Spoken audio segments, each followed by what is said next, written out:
ओम शांति। हमारे एटीट्यूड्स, हमारा दृष्टिकोण दूसरों के व्यवहार के लिए जिम्मेदार होता है। आज मनुष्य ने जितना दृष्टिकोण बिगाड़ लिया है उतना पहले कभी नहीं बिगाड़ा था। कई लोगों का दृष्टिकोण तो ऐसा हो गया है कि उन्हें संसार में कोई भी मनुष्य अच्छा नहीं लगता, जबकि संसार में अच्छे लोगों की तो कोई कमी नहीं है, क्योंकि उन्हें कहीं से धोखा मिला है, उनको बार बार अपमानित किया गया है, लोगों ने उनके भोलेपन, सरलता या ईमानदारी का दुरुपयोग किया है, फायदा उठाया है, तो उन्हें ऐसा लगता है इस संसार में सभी लोग बहुत ही खराब हैं। हमारा ब्राह्मण परिवार तो बहुत श्रेष्ठ परिवार है। ये देव कुल की महान आत्माओं का परिवार है। ये भगवान का परिवार है। ये वो परिवार है जिसमें सभी ने पवित्रता अपना ली है। ये वो परिवार है जो सभी भगवान के कार्यों में लग गए हैं, जिन्होंने अपने जीवन को परिवर्तन करने का संकल्प कर लिया है और जो कर रहे हैं। तो हमारे इस परिवार जैसा परिवार तो और कोई हो भी नहीं सकता। ये ठीक है कि सबके अपने अपने संस्कार हैं, विचार हैं, पुरुषार्थ है, भाग्य है और राजधानी भी स्थापित हो रही है।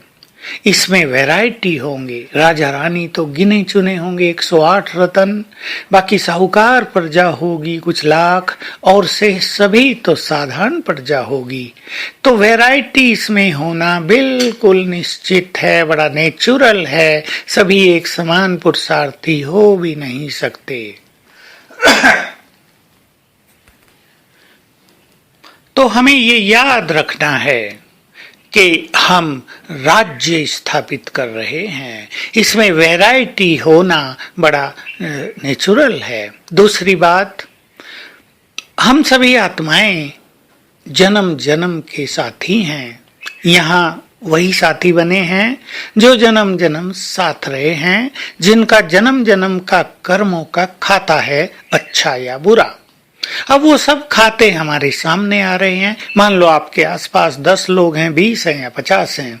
किसी से प्रेम है, किसी से टकराव है, किसी से घृणा है, किसी के लिए बदले की भावना है, क्योंकि ये सब हमारे पूर्व जन्मों का कर्मों का हिसाब किताब है।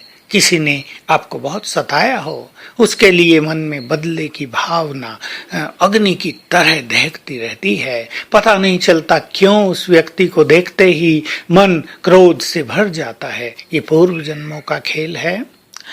इस समय जिनके पास श्रेष्ठ ज्ञान और योग का बल है, उन्हें अपनी भावनाओं को बिल्कुल निर्मल कर देना चाहिए। इसे स्वीकार कर लेना चाहिए कि ये वैरायटी तो है और रहेगी, लेकिन इस समय हमें इससे ऊपर उठकर साक्षी भाव, शुभ भाव और क्षमा भाव के द्वारा अपने चित्त को निर्मल और शांत कर देना है। अब हम किसी से बदला लेकर क्या करेंगे? हमारी दुर्भावनाएं हमें भी कष्ट पहुंचाएंगी, दूसरों को भी कष्ट पहुंचाएंगी, और हम ईश्वरीय कार्य में भी सहभागी न बन के विघ्न पैदा करने वाले बन जाएंगे। तो सभी साक्षी भाव धारण करें। कर्मों का हिसाब किताब चुकत हो रहा है, ये याद करें। आत्माएं हिसाब लेने, कर्ज लेने आई हैं, ये याद करें। और सबके लिए एक सुंदर दृष्टि रख लिया करें। ये देव कुल की महान आत्माएं हैं, ये भगवान के बच्चे हैं। इन्होंने भी महान त्याग किया है, इन्होंने भी श्रेष्ठ पथ पर कदम रखा है। देखिए, जब हम दूसरों को ज्ञान देते हैं, कितनी भावनाएं होती हैं कि ये बाबा का बन जाए, ये भी सन्मार्ग पर आ जाए।